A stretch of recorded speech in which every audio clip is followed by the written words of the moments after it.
আজকের এই টিউটোরিয়ালে আমরা দেখব কিভাবে সিপ্যানেলে ইমেল অ্যাকাউন্ট তৈরি করা যায়। খুব সহজেই আপনি সিপ্যানেল থেকে ইমেল অ্যাকাউন্ট তৈরি করতে পারবেন। সিপ্যানেলের ইমেল অংশে ইমেল অ্যাকাউন্টের বিভিন্ন বিষয় নিয়ে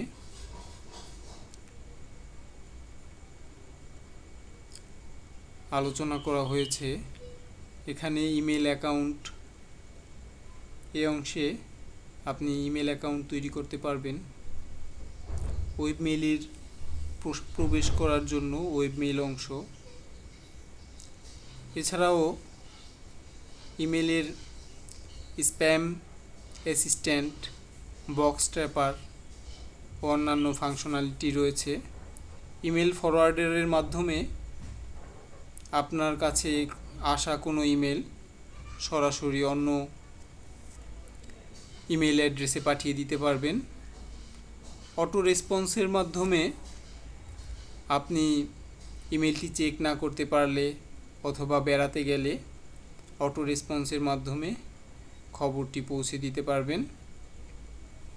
এছাড়াও ডিফল্ট অ্যাড্রেস রয়েছে এবং ইমেল লিস্ট রয়েছে। এছাড়াও আপনি ইমেল ফিল্টারিং সহকারে বেশ কিছু অপশন রয়েছে। তাহলে আমরা এখন দেখি কিভাবে ইমেল অ্যাড্রেস তৈরি করব। প্রথমে আমরা মেইল অংশে ইমেল অ্যাকাউন্টসে ক্লিক করি। ইমেল অ্যাকাউন্টসে ক্লিক করার পর আমাদের ইমেল অ্যাকাউন্ট তৈরির একটা ফর্ম আসবে। সেই ফর্মে ইমেল অ্যাড্রেসটি লিখতে হবে।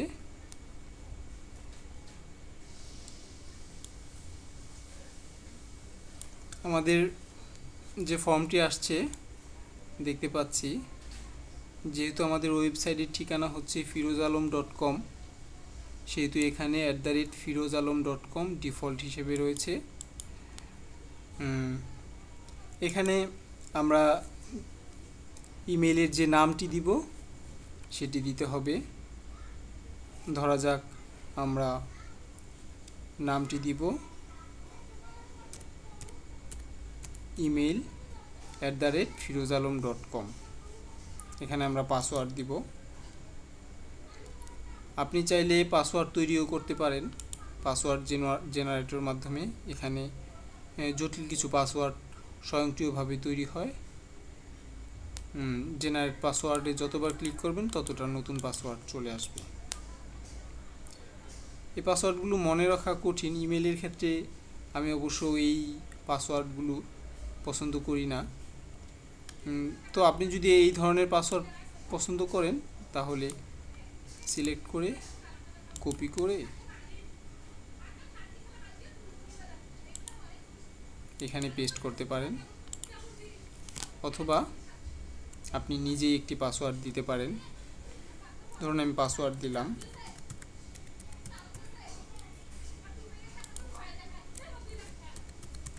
পুনরায় পাসওয়ার্ডটি দিতে হবে।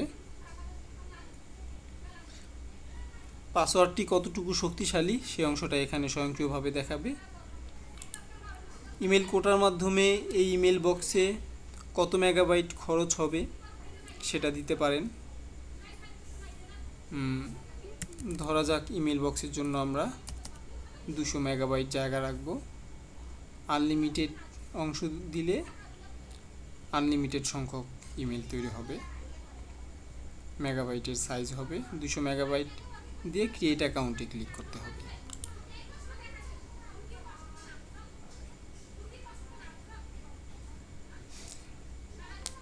ইমেল তৈরি হচ্ছে, অ্যাকাউন্ট ক্রিয়েটেড।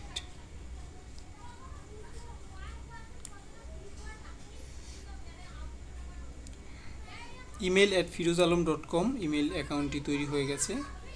এখন আপনি দেখুন এখানে ইমেলের লিস্টটা চলে আসছে।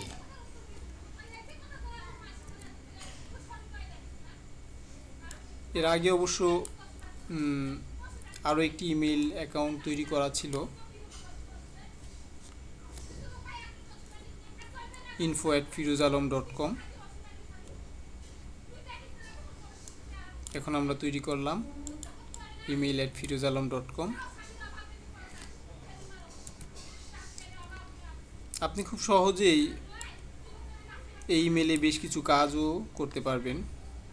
যেমন এখানে যদি পাসওয়ার্ড পরিবর্তন করতে চান তাহলে এখানে চেঞ্জ পাসওয়ার্ডে ক্লিক করলে এখানে পাসওয়ার্ডটি পরিবর্তন করে নিতে পারবেন।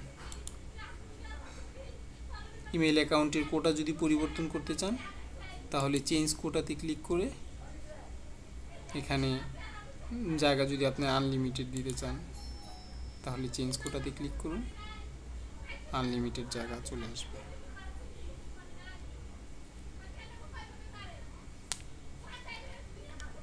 এভাবে আপনি ইমেল অ্যাকাউন্ট পরিচালনা করতে পারবেন। আর যদি চান যে আপনি ইমেল যে অ্যাকাউন্টটি তৈরি করেছেন সেই অ্যাকাউন্টটি ডিলিট করে দিবেন তাহলে খুব সহজেই ডিলিট করা যাবে এখানে ক্লিক করে।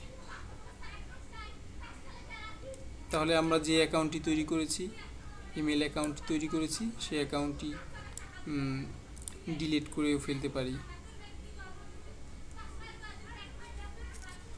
ডিলিটে ক্লিক করি তাহলে ডিলিট হয়ে যাবে। ডিলিট ইমেল অ্যাড্রেস, এখন ডিলিটে ক্লিক করলে ডিলিট হয়ে যাবে। এছাড়াও অ্যাক্সেস ওয়েব মেইলে ক্লিক করে সরাসরি ওয়েব মেইলে চলে যেতে পারেন। কনফিগার ইমেল ক্লায়েন্টের মাধ্যমে ইমেল ক্লায়েন্ট কনফিগার করতে পারবেন। তাহলে আমরা ইমেল অ্যাড্রেসটি ডিলিট করে দিই। ডিলিটে ক্লিক করলাম,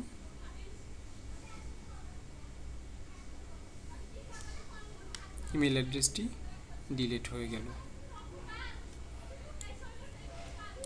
তাহলে আজকের মতো এখানেই আমরা ওয়েব মেইল কনফিগারেশন শিখে নিলাম। সিপ্যানেলের ব্যবহারকারীরা অনেকেই সিপ্যানেলের ইমেল অ্যাড্রেস ব্যবহার করতে চান না, তবে সিপ্যানেলের ইমেল অ্যাড্রেস খুবই সক্রিয় একটি পদ্ধতি এবং স্প্যাম দূর করার জন্য খুবই শক্তিশালী একটি টুল। আশা করি এখন আপনারা ইমেল ঠিকানা তৈরি করতে পারবেন এবং এ ব্যাপারে কোনো সমস্যা হবে না।